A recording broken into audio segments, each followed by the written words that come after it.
Bismillah Rahman Rahim. Welcome students to the online lecture of Digital Logic Design. In the today's lecture, we will be discussing the sequential logic.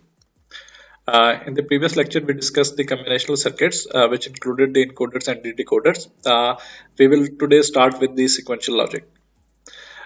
First, we have a little bit introduction about the combinational and the sequential circuits. For the combinational circuit that we have studied so far, we have seen that they don't contain any memory element, and the output is only dependent upon the input. It means that if we change the inputs, then output would change accordingly. All the circuits that we discussed in the last few weeks, that included the adders, subtractors, multipliers, mux and demux, all these were the examples of the combinational circuits. Now we will be moving to another important part of the course, which is the sequential circuits. In the sequential circuits, we have a memory element that is involved in the system. There is a kind of feedback part that relates the combinational circuit and the memory element. Generally, it is represented, you can say, in this kind of a diagram, that for every sequential circuit there would be some part of a combinational circuit, and it would involve some memory elements in it. For the sequential circuit, the output is not only dependent upon the input of the system, but it also depends upon the current state of the memory element. So there is an extra thing that is involved in the sequential circuits, that it is the state of the memory element. And so what happens, that the output function will depend on not just on the inputs, but it also involves the memory element. Similarly, the outputs that are produced from the sequential circuits are not just the Boolean functions or representing some operation, but they also represent what would be the next state of the these memory elements. So because of this memory elements, our circuit behavior is completely different from what we discussed in the combinational part. Generally, in the combinational part, we have a certain system that was only dependent upon the input. There was no memory storage element involved in it. There was no feedback path like this one. So it don't have to consider the memory state or the current or the next state of the memory element. Sequential circuits are generally designed to store a memory element. Generally, we will be starting with a storage of a single bit, and we would see that how the latches and the flip-flops are the structured, so that we could store or retain a single bit value. So for storing and saving a single bit value, we use the sequential circuits. Sequential circuits are generally two kinds of sequential circuits. One is the synchronous one. In the synchronous one, the transition or the states or the decision, you can say, are performed only discrete instant of time. They are not performed on every instant of time. They are only performed on certain discrete instance of time. While for the asynchronous one, the decision could happen at any time depending upon the values of the current state or the input. So both have a little bit difference in them. For the most of this course, we would be following the synchronous sequential circuits. The synchronous sequential circuits involve a clock generator circuit for generating a specific time instance on which the decision should be performed. We use a master clock generator system or normal clock system. You can consider this clock as a a continuous scale wave in which each pulse has a same time period of occurrence. It means that between any two pulses, we would have a same time difference. This clock signal is generally represented by the clock or the CLK symbol. This clock pulses is connected to all the elements or the storage elements that are connected in the given system, so that their output is dependent upon the arrival of this clock pulses. This clock pulses determine that when the output of the circuit will be produced, or when the computational activity will be basically performed. most of the circuits in the real life are generally based on the clock, so we call them the clock or the synchronous sequential circuits. In the synchronous sequential circuits, we generally don't have the problem of unstable outputs because they can be managed very much good way in the form of the clock controlled circuits. While the asynchronous system do have the problems of the instability that occur in them. The memory storage element that are based on these synchronous sequential circuits are the flip-flops. But first we will be discussing the latches part. Latches are generally considered to be the asynchronous sequential circuits, but we will follow a stepwise approach. We will first discuss the latches and then we will be moving towards the flip-flop structure. In the synchronous structure, we generally have this kind of a clock value. This is the, so you can say, pulse signal, in which the difference between the any two pulse, say if we call this pulse 1, we will call this, say, pulse 2, this as 3. So time difference between any of the two pulses remains the same. So we called it a periodic pulses too. So our decision of the system occurs at only these pulses. Other than that, our decision don't occur. So these are called the decision or the discrete time instant at which our system will perform its operation. So now we will be discussing the latches and the flip-flop. A storage element in a digital system that can store any given binary value. Say it could be either 1 or either 0.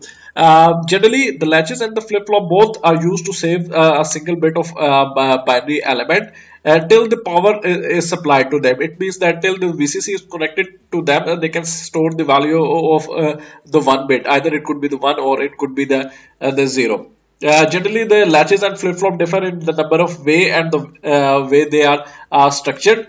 So both of one is the, you can say, used in the form of a synchronous sequential circuit, while other works in the form of the asynchronous sequential circuits.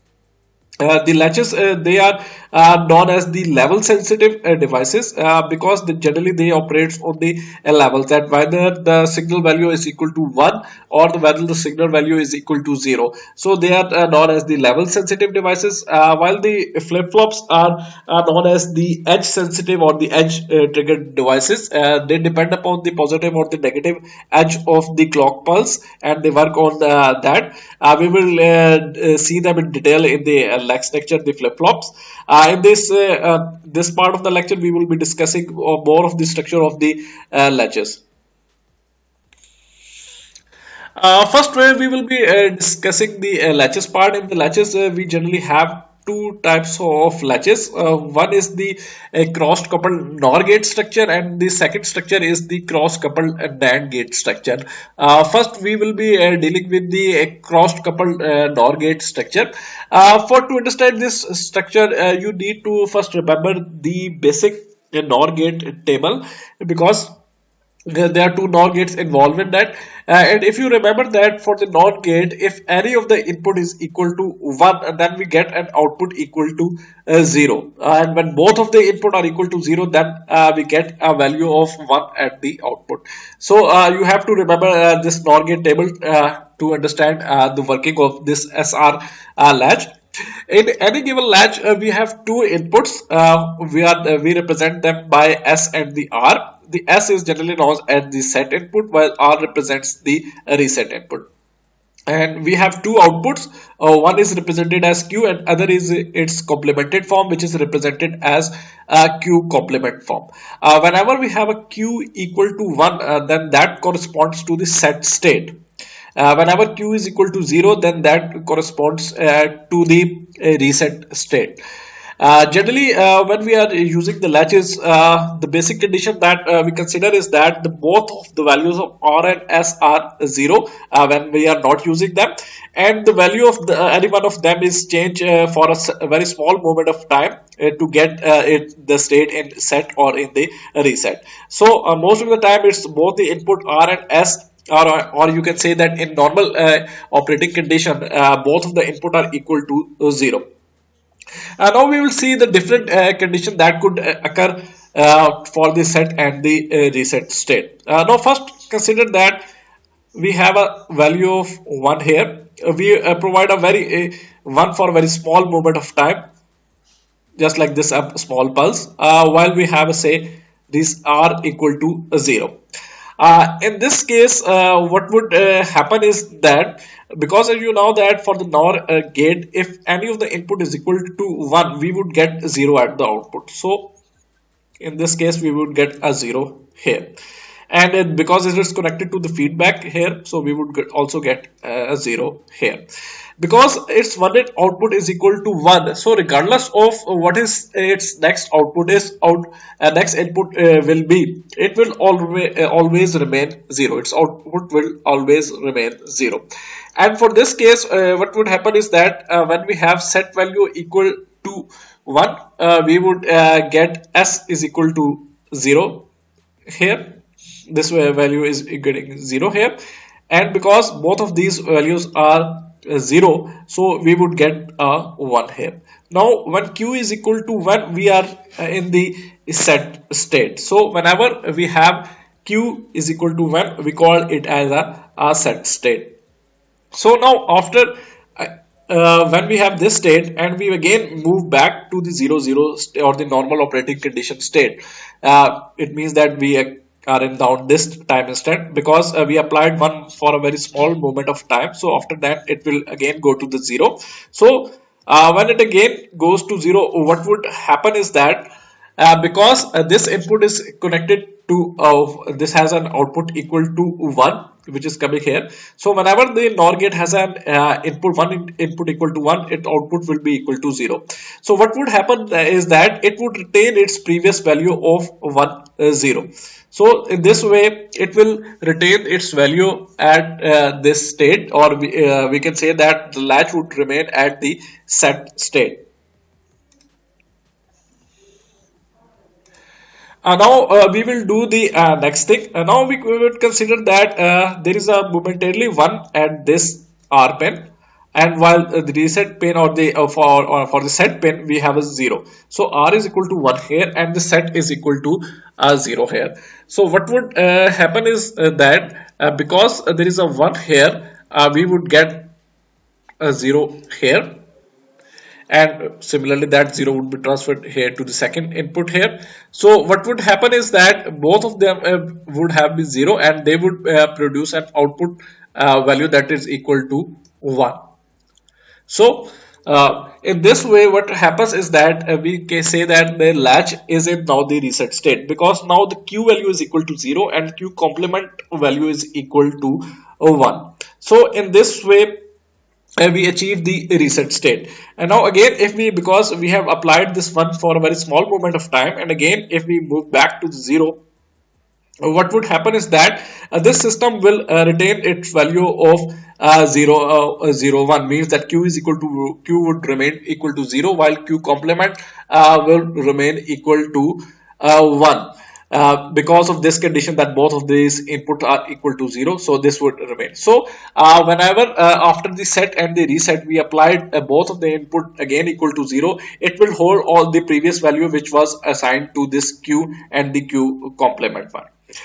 And now we will see an other condition. This condition is generally called the forbidden condition, or we generally don't intend to apply this condition. Is that if we apply both these R and S at the same time instant with the value of 1, it means that R is equal to 1, and similarly we have S is equal to 1. Both of them have a value equal to 1. So what will happen in that case, because when both of these values are equal to 1, it means that any of the NOR gate, if it had a value equal to 1, it would produce an output equal to 0, and similarly this would also produce an output that would be equal to 0. So what happens is that it is actually negating the fact that q both of these outputs should be the complement of each other. Now because q and q complement are the same, which cannot happen. So generally this condition is known as the forbidden condition. Whenever we design a latch, we make sure that this condition doesn't happen. Now we will be seeing the other type of the latch. This is formed by the two cross coupled NAND gate. To understand the basic functionality of this latch, you have to remember the NAND gate table. In the NAND gate, if any of the input is equal to 0, we get an output equal to 1. And when both of the input are equal to 1, we get a 0 at the output. So you have to remember this NAND gate basic structure, and then we will follow this one. Basically, this NAND gate cross coupled SR latch is the, you can say, a complemented form of the latch which we discussed in the last slide. In this latch, whenever both of the values are equal to 1, then we consider it as a normal operating condition, and we for the very small moment of time we set either S or R equal to 0 to make this latch set or the reset. Suppose we have the first instant we have both of them equal to 1, and now for a very small moment of time we put this S equal to 0, and we would have a 1 here. In this case, what would happen is that because there is a 0 here, and if for the NAND gate, if any of the input is equal to 0, we always get an output of equal to 1 regardless of the next input. So we would get a 1 here, and that 1 would be basically feedback here, and it will, both of these one will produce a 0 here. So in this case, when S is equal to 0, we will be basically achieving the set state, which is that Q is equal to 1. And after that, because we had applied for it for a very small moment of time, so when we again move to the 1, when we again move S is equal to 1, then what would happen is that it would retain its state of 1 0. Now again we consider the other part, that now if we move this R equal to 0 for a very small instant of time and keeping this S equal to 1, then what would happen is that this NAND gate will produce an output which would be equal to 1, and this would have a value equal to 0 here. So now this latch is in the reset state because this Q is equal to 0 and Q complement is here equal to 1. So in this way we will achieve the reset state here. And now we will consider the last condition here, that if we consider that we apply a 0 pulse at both S and R at the same time, it means we have a value of 0 here, and we also set S is equal to 0 here. In that case, what would happen is that because one input of both of them are equal to 0, so what would happen is that we get a 1 here and a 1 here. So we would have a both 1 here, which is actually neglecting the effect that the Q and the Q complement should be the opposite of each other. So this is the forbidden condition with the NAND gate cross coupled NAND, that we should avoid this condition, that we should apply both of them equal to 0 at the same time. Now we will move on to derive some other circuits related to this SR latch circuit. First circuit that we do is we add an extra input to the system. This extra input to the system is added in the form of an new input, which we call it as the enable input. And we add two extra NAND gate to it. This is the first NAND gate that we have added, and this is the second NAND gate that we have added. So whenever we have enable values equal to 0, whenever we would have this value equal to 0, then the output of this would be 1 and this would also be equal to 1. So in this case, the SR latch or the Q complement will retain their previous state. So there will be no change in the Q and the Q complement. They will retain their previous state. Whenever we have enable equal to 1, only then this circuit will start performing. So we have added a control input, which is represented here as the enable pin, which is represented as this signal here. So whenever we have a 0 here, then both of these will have a value of 1. and the Q and the Q complement will retain their previous value. And now we would consider the other set and the reset state. Now consider that if enable input is equal to 1, and now we consider that enable input is equal to 1, and we have a value of s is equal to 1 here, while we consider that r is equal to 0 here. Now what would happen is that we are using the this NAND gate structure here, because s value is equal to 1 here, and r value is equal to 0 here. And if we get a 0 in the input of a NAND gate, then we get a 1 at the output, so we would have 1 here. And because of this 1, what would happen is that we have 1 here, and this enable is also 1 here, so in this case we would get a 0 here. So now this is connected to 0, and this is connected to 1. Again, referring to the NAND table, that if any of the input is equal to 0, then we would get 1 here, and for this case we would have a 0 here.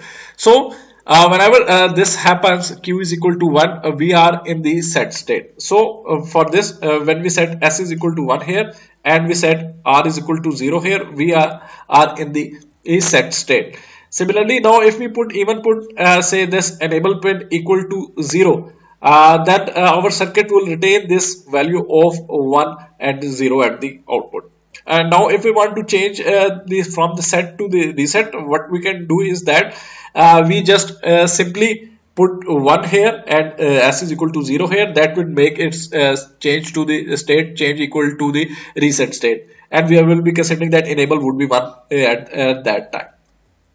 And now for the other condition, the undefined condition here, if we assume that if all the inputs are equal to 1, it means that s is equal to 1, enable is also equal to 1, and r is also equal to 1. What will happen when if all the three inputs are equal to 1? Because when all the three input are equal to 1, we would get 0 here. Similarly, we would also get 0 here. And what will this produce is that because of both of them are equal to 0, we would be getting 1 here, and similarly we would be getting 1 here. Now this is the undefined state, because we don't want to have both of them equal to same. They cannot be the same at the same time, so their value must be the complemented of each other, but we are getting the same values here.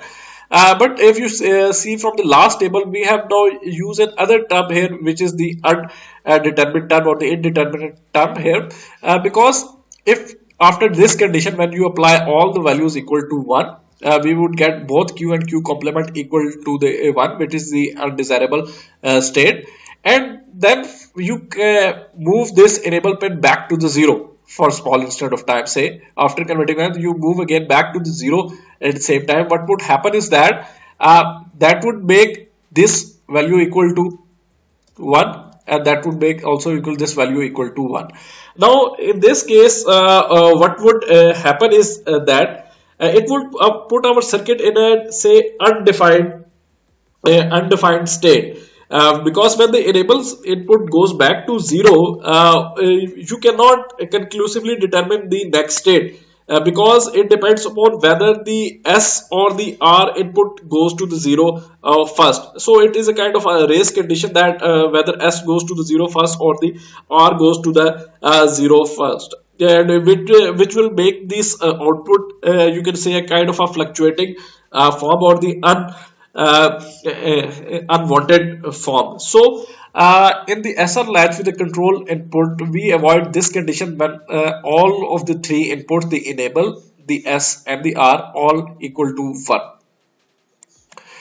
To solve this issue, what we do is that we connect the S and R through an inverter.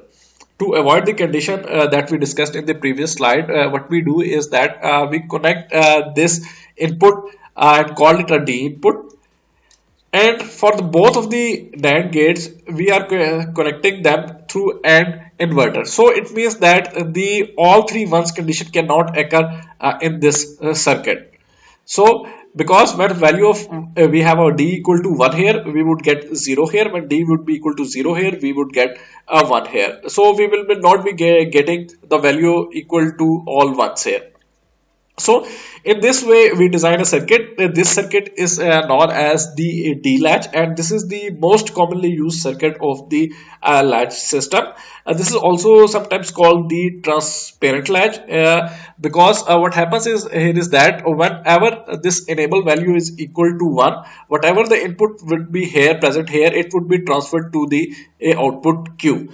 Say if D is equal to 0 here, then and enable is equal to 1, then what would happen is that d would be transferred to here and q would be equal to 0.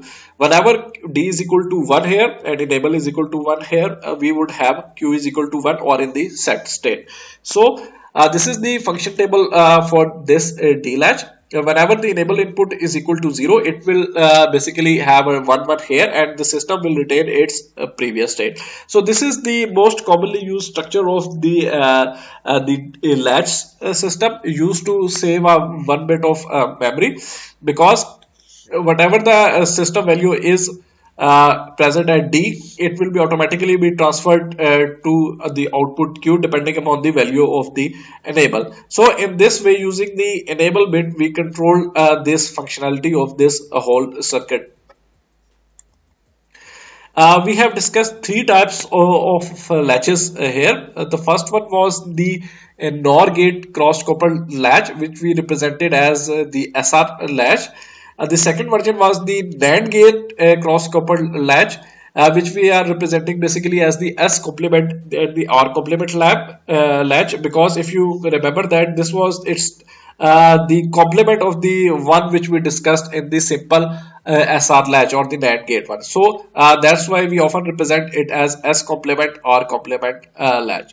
And the last one is the D latch, which is we use most commonly. It has two inputs. One is the data input, or the D we call it, and the other one is the enable or the control input. By using the enable bit, we control that when the data is transferred from D to Q. So these are the three types of the basic symbols of the latches that we have discussed in this lecture so far.